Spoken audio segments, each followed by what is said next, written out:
এই দেখতে পাচ্ছ, এই ব্যান্ডেজটা দেখতে পাচ্ছ? আমি এক্ষুনি ডাক্তারখানা থেকে এই ব্যান্ডেজটা করে এসেছি।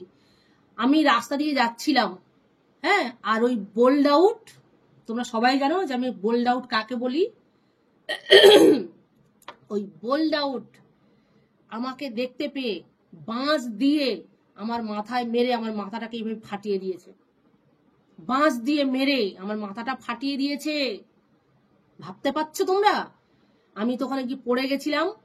শেষে আবার ওখানকার কিছু লোক তুলে নিয়ে আমাকে আবার হসপিটালে নিয়ে গেল। সেখানে আবার আমি এই ব্যান্ডেজটা করলো, করে তারপর আবার আমাকে বাড়িতে পৌঁছে দিয়ে গেল।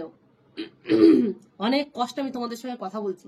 জানো কি করেছে আমি? আমি কি এমন করেছি যে বোল্ডার আমাকে এত বড় শাস্তি দিল? এত বড় শাস্তি দিলে আমি কি এমন করেছি? তো চলো আগে আমার ইন্ট্রোটা আমি দিয়ে নিই, তারপরে আমি আসছি যে আমার কি অন্যায়ের জন্য বোল্ডার আমাকে এত বড় শাস্তি দিল, আমাকে বাঁশ দিয়ে মারলো, বাঁশ পেটা করলো। ঠিক আছে? Hello friends, welcome to happy family. আশা করি তোমরা সবাই খুব ভালো আছো, সুস্থ আছো, আর অবশ্যই সাবধানে আছো। হ্যাঁ, ঠিকই দেখছো, আমাকে বাঁশ দিয়ে পিটেছে বোল্ড আউট, কারণ আমি বিশাল বড় অন্যায় করে ফেলেছি। কি অন্যায় করেছিল তোমাদের সামনে তুলে ধরবো। সেই অন্যায়টা মানে তুলে ধরতে গেলে আমাকে একটু পিছনে যেতে হবে। ভিডিওটা একটু বড় হতে পারে, তোমরা প্লিজ একটু ধৈর্য ধরে দেখো, নাহলে তোমরা বুঝতে পারবে না যে কি অন্যায়ের কারণে আমাকে এই বাঁশ পেটাটা করে আমার মাথাটা ফাটালো। তো আরেকটা কথা বলি, ভীষণ ডিমান্ড আসছে। যতই আমি বাঁশ পেটা খাই না কেন, বোল্ড আউটকে নিয়ে ভিডিও করা যে আমি ছেড়ে দিয়েছি, এটা অনেকে এখনো মেনে নিতে পারছে না। অনেকে চাইছে আমি যাতে ওর ভুল ত্রুটি আবার তুলে ধরি, আবার যেন ওকে নিয়ে আমি ভিডিও করি। বুঝতে পেরেছো? পাবলিক ডিমান্ড প্রচন্ড ভাবে। তো চলো আগে বলি কেন আমাকে এইভাবে মেরে মাথাটা ফাটালো বোল্ড আউট। তোমরা সবাই জানো, যারা পুরোনো ভিউয়ার্স, যারা নতুন আছে তারা অনেকে জানো না। আমি বোল্ড আউটকে নিয়ে আমি ভিডিও করতাম আজ থেকে 2 থেকে 3 বছর আগে, 2 বছর আগে আমি বোল্ড আউটকে নিয়ে ভিডিও করতাম। সেখানে এই বোল্ড আউটের বিশাল বড় চ্যানেল, প্রচুর ভিউয়ার্স, মানে এ যখন আগে ভিডিও ছাড়তো তখন এক একটা ভিডিওতে 4 লাখ 5 লাখ করে ভিউজ হতো। ঠিক আছে? আর প্রচুর মানে সাবস্ক্রাইবার। তখন এ যা ভুলগুলো দেখাতো, কারোর সাহস হতো না এর ভুলগুলো ধরার, কারণ এ অনেক বড় চ্যানেল। প্রবলেম হচ্ছে একটু, অনেক বড় চ্যানেল, সেই জন্য অনেকে সাহস পায়নি ভিডিও করার। কিন্তু আমি সে সাহসটা জগিয়েছিলাম, মানে আমি সেই সাহস নিয়ে আমি ওদের চোখে চোখ রেখে আমি ওদের অন্যায়গুলো তুলে ধরছিলাম। আর তখন কি অন্যায় করতাম, কি অন্যায় তুলে ধরতাম? ওদের ভিডিওতে যেটা দেখাতো, ভিডিওর বাইরে কোনো কিছু কিন্তু আমাদের ব্যক্তিগত ব্যাপার তুলে ধরতাম না। ভিডিও টু ভিডিও আমি ভিডিও করতাম। ভিডিওর মধ্যে ওরা যে ভুলগুলো তো করতো আমি সেইগুলো পাবলিকের সামনে তুলে ধরতাম। অবশ্য তখন এদের যেহেতু একতরফা ভিডিও করে যাচ্ছিল, এদের প্রচুর ভিউয়ার্স, সব পজিটিভ ভিউয়ার্স ছিল, সব পজিটিভ। হ্যাঁ, কারণ এদের ভুলগুলো কেউ ধরতে পারতো না, মানে এতভাবে এত অন্ধভাবে এদেরকে ভালোবেসে ফেলেছিল, এদের ভুলগুলো কেউ ধরতে পারতো না। তো আমি এসে যখন দেখলাম যে এদের ভিতরে এইগুলো ভুল করছে, এগুলো তো ঠিক না, তখন আমি এদের ভুল ধরা শুরু করলাম।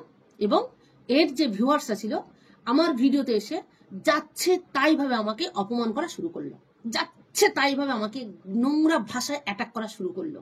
আমাকে থামানোর মানে প্রাণপণ চেষ্টা করলো এর ভিউয়ার্সরা, কিন্তু থামাতে পারেনি। আমি প্রতিদিন এদের ভুল তুলে ধরতাম। হ্যাঁ, মানে এরা যে প্রমোশন করতো, এরা যে প্রমোট করতো, চাকরি বাকরি অনেক কিছু প্রমোট করতো, কিন্তু সেগুলো সব ফলস ছিল।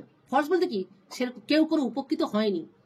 আমি তার রিভিউ দেখেছি, কেউ কোনো উপকৃত হয়নি। অথচ সেইগুলো এরা শুধুমাত্র টাকার লোভে, টাকা কামানোর জন্য মানুষকে সেই ভুল পথেরা চালিত করত। সেইগুলো আমি তুলে ধরতাম। মানে নিজেদের জন্য শপিং মল থেকে মার্কেটিং, যখন কাউকে গিফট দেবে তখন চলে যেত গোড়া বাজার। ঠিক আছে? যেটা খুবই খারাপ, মানে মানুষকে কতটা ছোট চোখে দেখছে, মানে কতটা মূল্যহীন দেখছে। যে শপিং এ মানে নিজেদের বেলা তখন শপিং মল, বড় বড় শপিং মল থেকে, আর যখন কাউকে গিফট দেবে তখন সেটা বাজার থেকে। এই যে ডিফারেন্সটা, অথচ যাদের যথেষ্ট ক্ষমতা আছে তাদেরকে শপিং মল থেকে মার্কেটিং করে দেওয়ার, শপিং করে দেওয়ার, গিফট দেওয়ার, তা সত্ত্বেও এরা গোড়া বাজাতে, এরা এতটা ছোট মনের মানসিকতার পরিচয় দিত। তো এইগুলোই আমি তুলে ধরতাম। আবার মানে তখন ওর ভিউয়ার্সদের বিশাল মানে একটা অভিযোগ ছিল আমি নাইটি পরে ভিডিও করি, তখন আমি নাইটি পরে বসে ভিডিও করে ফেলতাম। অথচ ওরা যার হয়ে আমাকে প্রতিবাদ করতে মানে আমাকে গালাগালি দিতে আসছে, সেই বোল্ড আউটের ফিমেল ওনার যে সে নিজেই তার ভিডিওতে নাইটি পরে ঘুরে বেড়াচ্ছে, নাইটি পরে কোমর করে গুঁজে নিয়ে ঘুরে বেড়াচ্ছে, কি তাতে কোনো দোষ হতো না। কিন্তু আমি নাইটি পরে বসে ভিডিও করলে আমাকে কি ছোট করাতো, কি ছোট যে করতো সে ধারণার বাইরে। মানে আমাকে যে কি অপমান করার চেষ্টা করতো, মানে কি ছোট করার প্রমাণ মানে করার চেষ্টা করতো সে তোমরা ভাবতেও পারছো না। তো যাই হোক, আমি তো যেটুকু আমার, আমি গরিব মানুষ, আমি মধ্যবিত্ত ফ্যামিলি, আমি যেরকম ভাবে চলা সেরকম, আমি তার ওরকম হাইফাই দেখাইনি। আমার মানে কি বলবো, ফাও টাকা, ওদের যেমন ফাও ভিউয়ার্স দেখে ফাও টাকা কামিয়ে যেভাবে রিল্যাক্সেবল লাইভ লিড করছিল, যেভাবে শো আপ করছিল, মানে প্রতিটা মানুষের চোখে লাগার মতো, ঠিক আছে, যেটা কিনা সমাজের পক্ষে ক্ষতিকর। বাবা মার সঙ্গে সন্তানের একটা মনোমালিন্য সৃষ্টি করা, কারণ প্রতিটা টিনেজাররাই বা প্রতিটা ইয়াং জেনারেশন চাইবে ওদের মতো লাইভ লিড করতে, কিন্তু সবার তো ওই ক্ষমতা নেই। সবাই তো এরকম ফাউ ভিউয়ার্সদের দ্বারা লাখ লাখ টাকা ইনকাম করে না, তারা তাদের বাবা মার উপর ডিপেন্ডেন্ট। সেখানে তারা সেই লাইভ লিডটা করেন, তাদের বাবা মার উপর চাপ দিত, দিয়ে একটা ফ্যামিলি অশান্তি শুরু হতো বাবা মার সঙ্গে বাচ্চার। তো এইগুলো নিয়েই আমি প্রতিবাদটা করতাম। সেখানে দাঁড়িয়ে আমি তো প্রচুর গালাগালি খেয়েছি ওদের ভিউয়ার্সদের কাছে। আমার সবকিছু তখন প্রবলেম ছিল। আমি তো কোনো একটা ইংলিশে কথা বলতে বেরিয়ে না, সরি থ্যাংক ইউ বেরিয়ে না, নর্মালি ব্যাপার যেগুলো বেরিয়ে যায়, তাতেও ওর ভিউয়ার্সরা আমার ভুল ধরতো, তাতেও আমার ভুল। অথচ ওই বোল্ড আউটের যে ফিমেল ওনার, তার মুখ থেকে হাজার গন্ডা ভুলভাল ইংলিশ বেরোতো, কিন্তু কেউ ধরতো না। এখন সেগুলো ধরছে, তখন শুধু পজিটিভ আর পজিটিভ, পজিটিভ আর পজিটিভ। তো এই বোল্ড আউটের ফিমেল ওনার আর মেল ওনার এরা পজিটিভ নিয়ে নিয়ে এমন অবস্থা হয়ে গেছিল, একতরফা ভিডিও করে করে এমন অবস্থা হয়ে গেছিল, প্রতিবাদ করার কেউ ছিল না। যখন আমি ওদের দোষ গুণ তুলে ধরার চেষ্টা করলাম, তখন কি করলো এরা, আর সেটা নিতে পারলো না, নিতে পারছিল না, কারণ আমার কথা কিছু কিছু মানুষের কানে ঢুকছিল। এরা যে একতরফা সবাইকে কি বলবো খাইয়ে যাচ্ছিল ওদের ব্লগিংটা, মানে ওদের শো আপটা, মানে ওদের চালচলনটা। এবার দু একটা মানুষ তার প্রতিবাদ করা শুরু করলো, তারাও তার খুদ ধরা শুরু করলো। যখনই দু একটা নেগেটিভ কমেন্ট যেত সঙ্গে সেগুলো ডিলিট করে দিত, সব পজিটিভ কমেন্ট রাখতো, ঠিক আছে। কিন্তু আমি যে যে যে কথাগুলো বলতাম, মানে সেগুলো কিন্তু সব কটা যুক্তিযুক্ত কথা ছিল, তখন কেউ মানেনি, কিন্তু আজ প্রত্যেকটা মানুষ সেগুলো মানছে। আজ তখন ওরা একটা করে ভিডিও ছাড়তো, লাখ লাখ, 5 লাখ, 6 লাখ, 4 লাখ, 3 লাখ করে ভিউজ হতো, আর সাবস্ক্রাইব তো কে আর বলবো, তার তো কথাই নেই। সেখানে দাঁড়িয়ে ওরা আমার কথাগুলো নিতে পারলো না। অথচ আমি কি, আমি একটা ছোট্ট চ্যানেল, এইটুকু চ্যানেল,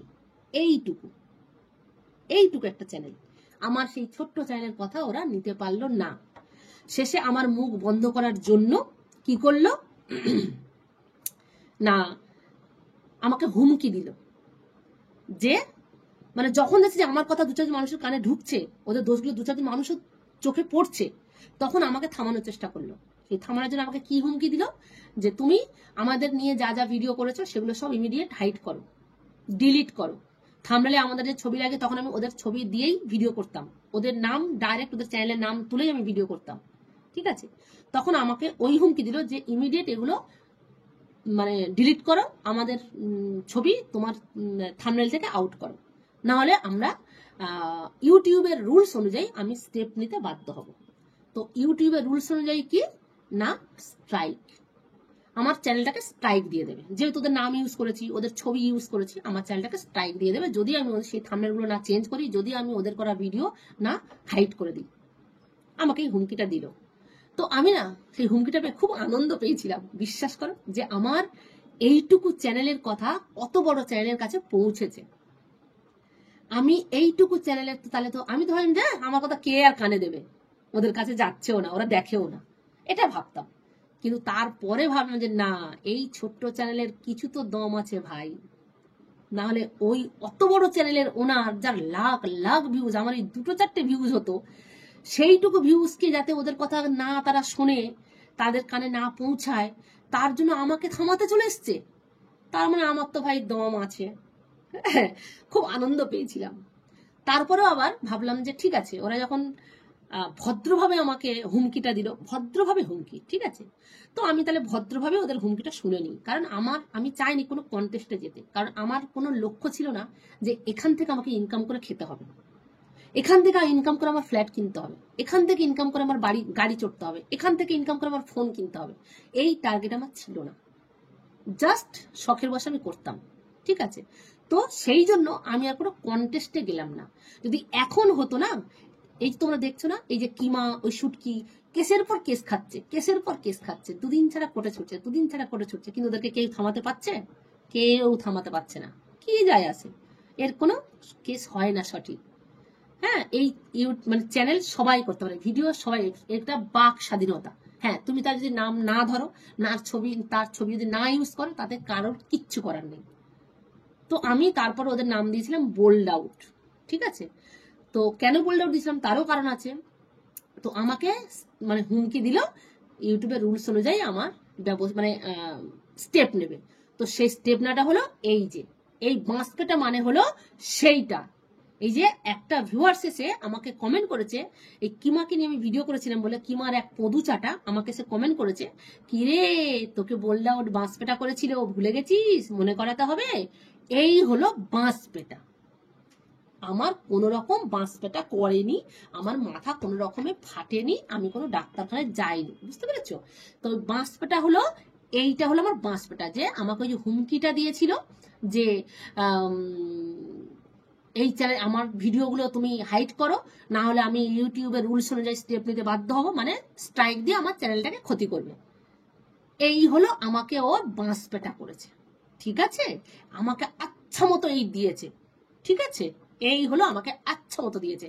আরে গান্ডুগুলো, আমি ওদের আচ্ছা মতো কানটা মুলেছিলাম বলে আমাকে এই হুমকিগুলো দিতে বাধ্য হয়েছে, আমাদের একটা ছোট্ট চ্যানেলকে। অত বড় চ্যানেলের ওনার, ভাব কেমন ঘোল খাইয়েছিলাম আমি, সেটা ভাব।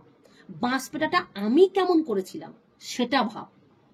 ওরা আমাকে বাঁশপেটা করেনি, আমি করেছিলাম ওদের বাঁশপেটা, যার কারণে আমার মুখ বন্ধ করতে এসে হুমকি দিয়েছিল, ইউটিউবের রুলস অনুযায়ী আমি স্টেপ নেব, মানে ওই স্ট্রাইক দেবে।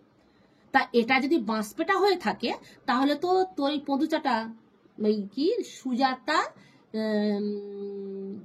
সুজাতা ব্যানার্জি ছিল, আমি তাই নাম দিলাম ব্যাঙাচি, শোন সুজাতা ব্যাঙাচি, এই ইউটিউবে রুলস অনুযায়ী স্টেপ নেব, এই কথাটা বলা মানে যদি বাঁশপেটা হয়, তাহলে এরম বাঁশপেটা তো তোর ওই যার পদু চাচ্ছিস কিমা, ও তো 4-5খানা খেয়ে বসে আছে রে, 4-5টা বাঁশের পেটা খেয়ে বসে আছে, বুঝতে পেরেছিস? হ্যাঁ, তো এখন তোমরা বলো, আর তখন যারা যারা আমাকে কমেন্ট করতে আসতো, আমাকে গালাগালি দিতে আসতো, যে অসম্ভব নোংরা ভাষা আমাকে আক্রমণ করতো, তারা এখন কোথায়? আজ তারাও বুঝে যাচ্ছে যে আমি তখন যা যা কথা বলেছিলাম একটা ভুল নয়, একটা কথা আমি ভুল কথা বলতাম না। আজকে তখন আমি যা যা ভুলগুলো ধরেছিলাম, এখন দাঁড়িয়ে প্রতিটা ভিউয়ার্স শুধু ওদের কমেন্ট বক্সে চলে যাবে, তখন ওদের একটা নেগেটিভ কমেন্ট থাকতো না, আর এখন ওদের পজিটিভ কমেন্ট খুঁজতে হয়, বুঝতে পেরেছো? টোটালটা নেগেটিভ কমেন্ট। আর ভিউজ, যার চ্যানেল ভিডিও ছাড়লে মানে 4 লাখ 5 লাখ মানে ভিউজ হয়ে যেত, যে ভিডিও ছাড়লে একদিনে, তার এখন ভিউজ দুদিনে 75,000, 80,000, 95,000 দুদিনে। তাহলে কোথা থেকে কোথায় নেমে এসেছে, বুঝতে পেরেছো? তো আমি তখন যেটা ছিলাম, এখন আমি খুব গর্বিত যে আমি ভুল ছিলাম না। আমি তখন কন্টিনিউ করতাম, তাহলে মানুষকে ধরিয়ে দিতে পারতাম, কিন্তু আমি করিনি। তো মানুষ নিজেরাই বুঝে গেছে যে ওরা ওদের চ্যানেলে কি দেখাচ্ছে। আজকে ওদের কমেন্ট বক্স খুঁজলে বোঝা যায় যে আমি যা যা বলতাম, কমেন্ট বক্সের ভিউয়ার্সরা তাই ভুল ধরে লিখছে, কমেন্ট করছে, তার মানে আমি সঠিক ছিলাম, তাই না? সেটাই তো প্রমাণিত হয়।